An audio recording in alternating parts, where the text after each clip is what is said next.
Every morning, Tom sits quietly by the window, gazing out at the backyard garden where he and his wife once lovingly tended every patch of wild daisies. At 76, he still makes his own coffee, prepares breakfast, and walks his little dog Milo around the neighborhood, a routine he never skips. One day, his granddaughter came to visit and was surprised to see her grandfather still able to bend down and tie his shoelaces, carry 2 grocery bags from the car into the house without any hesitation. She laughed and said, "Grandpa, I think you are healthier than most 50-year-olds." Tom simply smiled. He does not go to the gym, nor does he take expensive supplements. But he has always believed in one simple thing. If I can still do the smallest things by myself, then I am living a full life. You know, not everyone in their 70s remains as flexible, sharp, and independent as Tom. But that does not come from luck. It comes from the most ordinary things, the small actions we do every single day, often without noticing. Those things are the real indicators of how we are aging, and more importantly, how we are living. In today's video, I want to invite you to take a closer look at 10 special signs, things that may seem simple, but if you can still do them, then congratulations, you are aging in a truly wonderful way. And more than that, you are laying solid bricks for a long, healthy, and meaningful life. There are a few signs in this list that most people do not pay attention to, but they are quiet messages from your body, signals of clarity, strength, and resilience within you. Make sure to stay until the end of the video, because the final sign may just make you reflect on the way you live, and perhaps begin to appreciate it a little more each day. Number 1. Standing up from a chair without using your hands, the true test of lower body strength. My grandfather once told me, if you want to know whether you are still strong, do not look in the mirror. Try standing up from a chair without using your hands. I did not quite understand it when I was young, but looking back now, he was absolutely right. When you can rise from a chair without pushing off with your hands, without leaning too much or needing momentum, it is not just a sign of strong legs. It is a combination of thigh strength, balance, and most importantly, core stability, which supports your entire body. Many people do not realize that muscle loss in the legs often happens quietly after the age of 60. Each year, if we are not moving regularly, muscle mass can decrease by 3 to 5%. And then one day, something as simple as getting up from the couch suddenly feels more difficult than we expected. I will never forget the story of Mr. Harold, my 77-year-old neighbor. He was always cheerful and energetic, but one day we saw him struggling to get up from a wooden chair in the garden. He had to press his hands against his knees just to push himself up.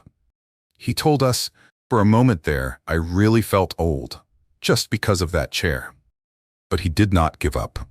From that day on, he started doing a simple exercise every morning, sitting down and standing up from the kitchen chair without using his hands. At first, he could only do 2, then 5. 2 months later, he could stand up more smoothly than his own son. He said, "As long as my body has not given up on me, I should not give up on it." The simple lesson here is this: we do not need to be muscular, we just need to be strong enough to stand on our own 2 feet.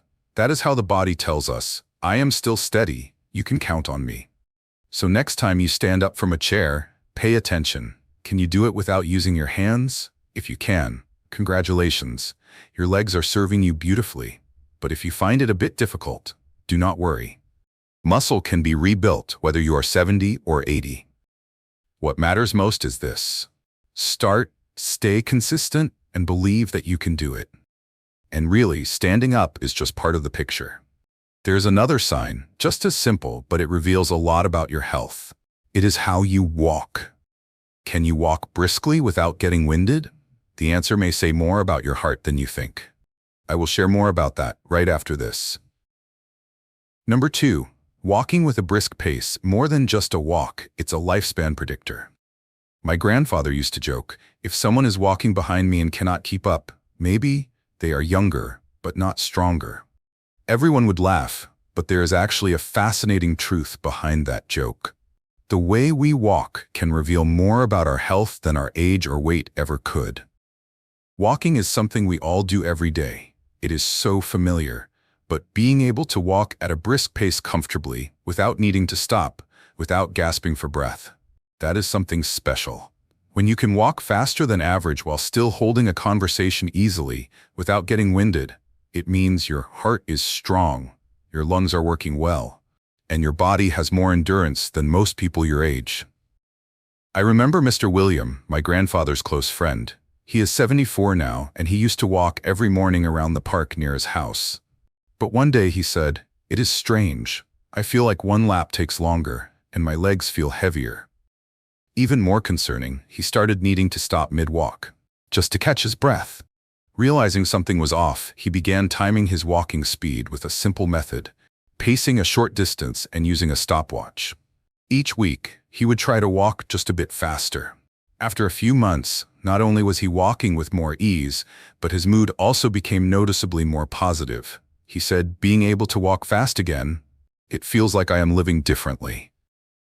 The simple lesson here is, pace is not just about physical strength, it reflects the vitality of your heart and the energy within you. Walking briskly is one way to keep your body from slowing down with age. It does not require equipment, a gym, or fancy gear, just a good pair of shoes and a bit of daily determination. So if you walk around the house today and feel light, steady, and not out of breath, smile, because your heart is doing a great job. But if you find yourself needing to stop and rest, that is okay too. Just start with a few short steps and gradually build up. Your body will adjust. And speaking of moving quickly and staying steady, there is one more simple skill that is just as important: the ability to balance on one foot. It might sound easy, but it is actually one of the quietest indicators of longevity. I will tell you more about it right after this.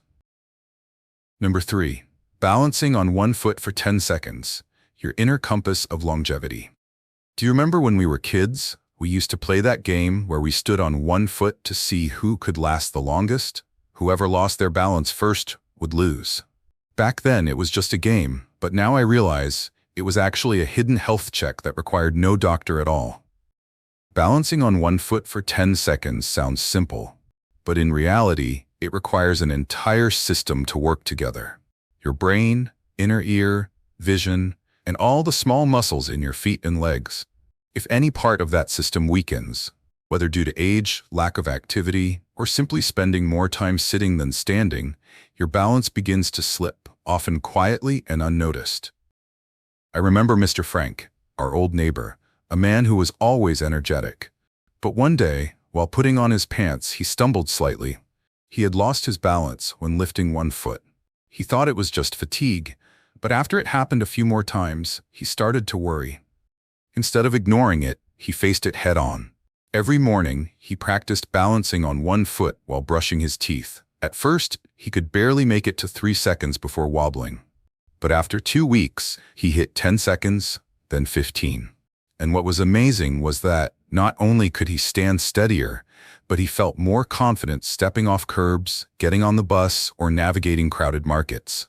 The small lesson here is, balance is not just a physical skill, it is a sense of safety and confidence in your own body. When you have good balance, you walk with assurance, fall less often, and feel more independent doing everyday tasks without hesitation or help.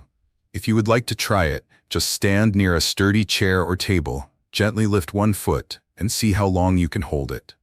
If you can go past 10 seconds, congratulations. Your body is still coordinating beautifully. If not, that is perfectly okay.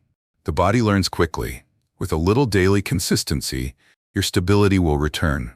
And if standing on one foot is a test of balance, then there's another movement that is just a bit more challenging, but also one of the most important indicators of flexibility and independence, the ability to sit down on the floor and get back up without assistance. It might sound simple, but not everyone over 70 can still do it. I will tell you all about it right after this. Number 4. Getting down to the floor and back up, the forgotten movement that keeps you independent. I remember one time, my little sister was playing with puzzle pieces on the living room floor and called Grandpa to come play with her. He laughed and said, "Let me sit down first, but you will have to help Grandpa get back up, okay?" At the time, I thought he was just joking. But later, I realized, Getting down to the floor and standing back up again is not so simple as we grow older. The ability to lower yourself to the floor and get back up on your own requires more than you might think: flexible hips, responsive knees, a strong core, and most importantly, a smooth coordination between multiple muscle groups. When even one part of that system weakens, even just a little, this seemingly simple movement can become a real challenge. Mr. Joseph, a 78-year-old friend of my grandfather, used to be very agile. But one day, his grandchild invited him to play a board game on the floor. He told us that, as he looked down at the carpet, he hesitated. Not because he did not want to play, but because he was not sure if he could get back up easily afterward. That moment made him feel sad, but he did not let the sadness stay. From that day, he began training with small steps, standing up from a low chair, then practicing squatting beside the bed, and finally kneeling and stepping up from the ground. At first, he was slow and shaky, but after a few weeks, not only could he get down to the floor, but he could also stand up again steadily, without needing anyone's help. The lesson here is this: the ability to get up from the floor is not just a sign of physical health, it is a symbol of independence. Because one day, you might drop something, or simply want to sit down on the carpet to play with your grandkids. And the ability to get back up on your own is what allows you to keep living independently with control over your life. You can try it too. Find a safe spot near the sofa, slowly lower yourself to the floor, then try standing back up without using furniture for support. If you can do that, it is a greater achievement than walking 10,000 steps a day. And if it feels difficult, that is even more reason to practice, because this ability can be regained as long as you stay committed. And speaking of staying in control, there is another clear sign of strength: your ability to carry everyday items like a bag of groceries. It might sound ordinary, but it reflects your whole body health more than you might think. I will tell you more about that right after this. Number 5. Carrying grocery bags comfortably. Your grip strength is a lifeline. My grandfather had a special habit.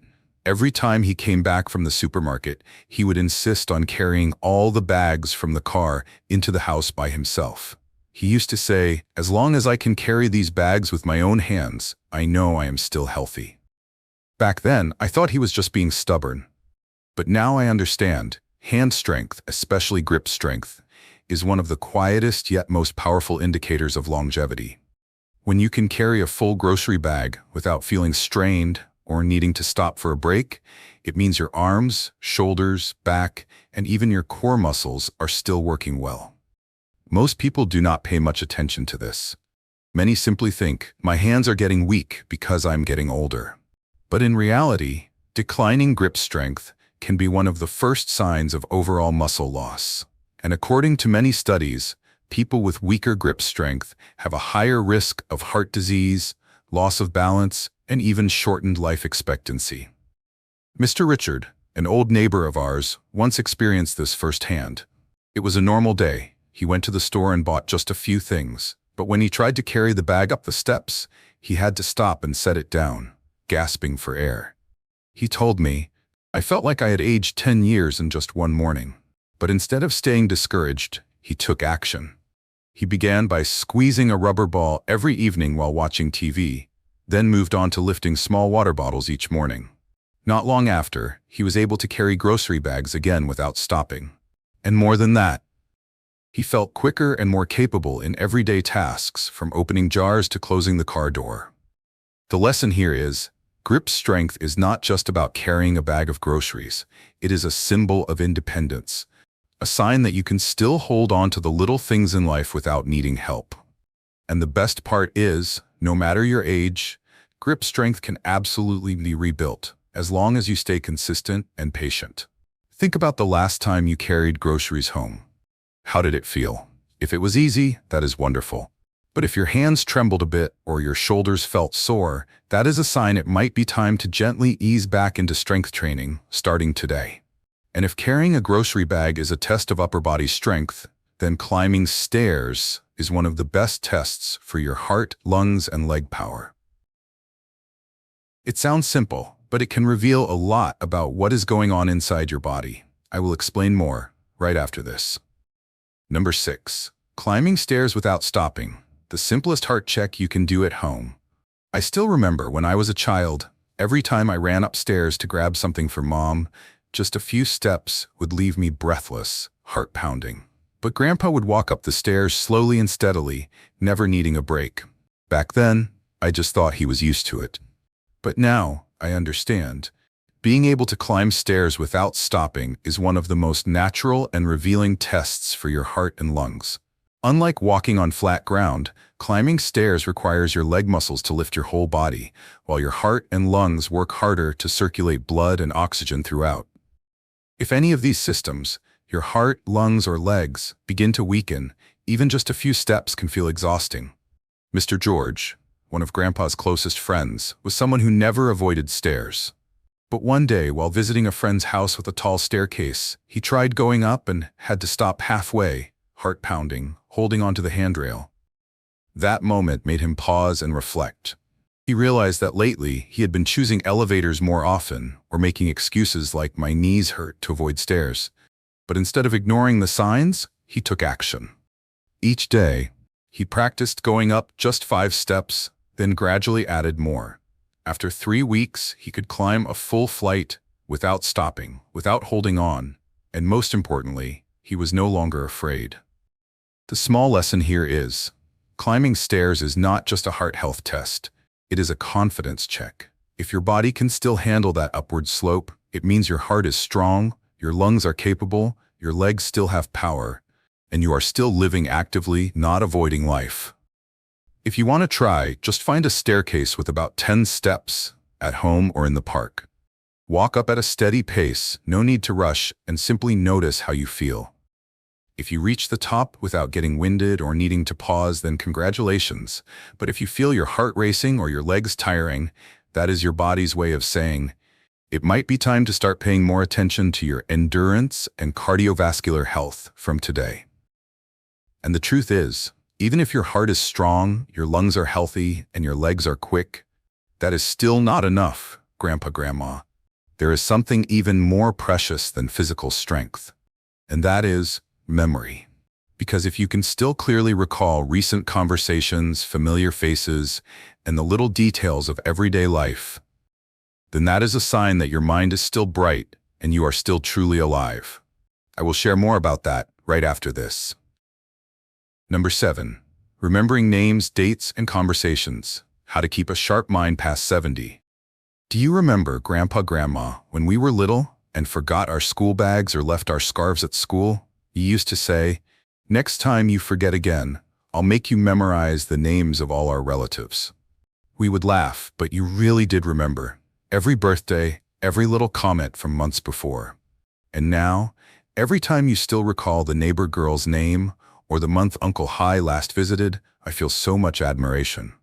Because the truth is, memory, especially short-term memory, is one of the most important signs of a healthy, agile brain. When you can still remember recent conversations, the meal you cooked yesterday, or the name of someone you just met last week, that is not just good memory, it is a sign that blood is still flowing well to the brain and that your neural connections are still strong and active. I think of Uncle Paul, Grandpa's friend, who is 79 this year, but mentally sharper than many of us grandchildren. He solves crossword puzzles every morning, reads books every afternoon, and always asks about life like someone who is still young at heart. One time I asked him for his secret, and he just smiled. "I do not let my brain sit still for too long." He said he learns 1 new word a day, calls an old friend, and writes a few lines in his journal. Thanks to that, he still remembers tiny details, like where he first met his wife, or a fleeting story I told him the other day. The lesson here is, memory is just like a muscle. If you do not use it, it weakens. But if you make the effort to exercise it and stay connected with others, your mind will keep shining bright. So if you find yourself forgetting small things from time to time, do not worry. Forgetting an actor's name or misplacing your keys is completely normal. But if you spend a little time each day reading, writing, talking, or playing light brain games, your memory will stay just as strong as ever. And speaking of keeping the mind awake, there's one more thing just as important: sleep. Because no matter how healthy your brain is, if you wake up each morning feeling tired and foggy, your body cannot function at its best. Sleep, although it seems like rest, is actually when your body heals itself, especially your heart, brain, and immune system. I will tell you more about that next. Number 8. Sleeping through the night and waking up refreshed, the silent healer of your body. I still remember those early mornings, back when I was little, when you would already be outside watering the plants, gently whistling, as if nothing from the night before had tired you out. I once asked how you could wake up so early and still be cheerful, and you just smiled and said, "I slept well. The body just starts up on its own." Looking back now, I realize that truly restful sleep is one of the greatest gifts our body can give us. Especially as we reach the age when many people begin to toss and turn, wake up in the middle of the night, or feel exhausted the moment they open their eyes. Sleep is not just about rest. It is when the body repairs itself, from the heart and brain to muscles, joints, and even the immune system. If we do not sleep deeply at night and wake up feeling foggy or drained, then even if we eat well that day, our body still cannot function at its best. Uncle Roger, a family friend, used to be a great sleeper. But in the past few years, he began complaining about waking up in the middle of the night, having trouble falling back asleep, and feeling tired every morning. He assumed it was just age. But after seeing a doctor, he learned he might have mild sleep disturbances, possibly even early signs of sleep apnea. From that day on, he changed his habits. He went to bed at a consistent time, stopped drinking tea after 3 p.m., turned off his phone earlier, and meditated for 10 minutes before lying down. After a month, he told us with a sparkle in his eye, "It has been a long time since I slept straight through the night and woke up with such a clear head." The small but powerful lesson is this: good sleep is not something we automatically get. It must be cared for, prepared for, and protected like an essential part of our health. When we sleep deeply, not only does the body heal, but our mood, memory, and ability to recover also improve day by day. If you are having trouble sleeping through the night, I understand how frustrating that can feel. But just starting with one small step, like turning off the lights 15 minutes earlier each evening, can be the beginning of restoring restful, energizing sleep. And you know, even if we have physical strength, mental clarity, and solid sleep, there is still one more incredibly important ability that often gets overlooked: reflexes. Being able to react quickly to unexpected situations, from catching yourself during a slip to avoiding a hot surface, keeps us safe, and also shows that our nervous system is still in tune with life. I will tell you more about that in the next part. Number 9. Reacting quickly to sudden changes. Why your reflexes still matter. I once heard a doctor say something that has stayed with me ever since. Many people do not fall because of illness, but because they react too slowly when an accident happens. It sounded serious, but it is absolutely true, especially when we talk about reflexes. Reflexes, put simply, are your body's ability to respond to unexpected situations like slipping, bumping into something, or grabbing a cup that is too hot. For younger people, reflexes are almost automatic, but for older adults, if we do not keep training them, the speed at which the brain sends signals to the hands, feet, or eyes can slow down significantly. And sometimes that split second can be the difference between staying upright and falling. I remember once when Miss Eleanor, Grandma's close friend, tripped over a rug in her living room, but instead of falling, she quickly grabbed onto the arm of a nearby chair. She later said, "I did not think I would react fast enough, but I guess those quick hand movements I do every morning with the radio really paid off." She laughed, but to me, it showed a deep sense of intention and care. The lesson here is, reflexes do not just happen. They are the result of a brain that is still alert, hands that are still agile, and eyes that are still observant. If we do not wake them up each day, they slowly fade, just like a pair of scissors that goes dull if left unused. Here is a small exercise you can try. Hold a long ruler and ask someone to drop it unexpectedly. Your goal is to catch it as quickly as you can.